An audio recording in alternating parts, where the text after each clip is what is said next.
Car வேகமாக ஓடிக்கொண்டிருந்த போதே திடீரென பற்றிய தீ. உயிரை கையில் பிடித்துக்கொண்டு இறங்கி ஓடிய ஓட்டுநர். அணைக்க முடியாமல் அதிர்ச்சியில் பார்த்து சென்ற வாகன ஓட்டிகள்.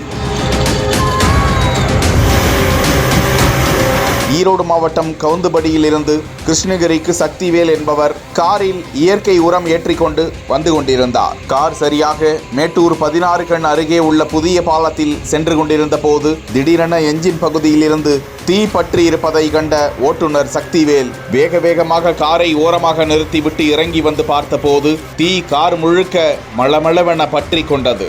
உடனடியாக இது குறித்து மேட்டூர் தீயணைப்பு துறையினருக்கு தகவல் தெரிவிக்க சம்பவ இடத்திற்கு விரைந்து வந்த தீயணைப்பு துறையினர் பெரும் அசம்பாவிதம் நேருவதற்குள் தீயை முற்றிலும் அணைத்தனர். இதனால் அந்த பகுதியில் பெரும் பரபரப்பு நிலவியது. பாலச்சாலையில் ஆளை காலி பண்ணிய மழை ஈரப்பதம்.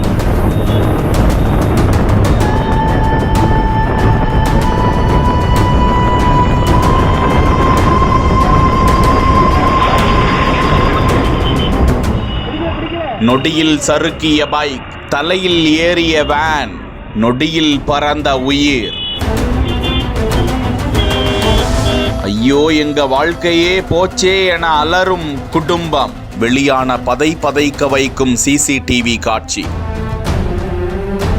தூத்துக்குடி முத்தையாபுரம் அத்திமரப்பட்டி அம்பேத்கர் நகர் 1வது தெருவை சேர்ந்தவர் 49 வயதான சமுத்திர பாண்டி. தனியார் நிறுவனத்தில் பல வருடமாகவே மேலாளராக பணிபுரிந்து வந்தவர். இந்த நிலையில் மதியம் 1:40 மணி அளவில் பைக்கில் வேலைக்கு சென்று கொண்டிருந்த போது புதிய பேருந்து நிலையம் பாலம் அருகே சென்று கொண்டிருந்த போது அந்த சாலை சாரல் மழையினால் ஈரப்பதத்துடன் காணப்பட திடீரென அந்த பைக் சறுக்கி விழுந்தது.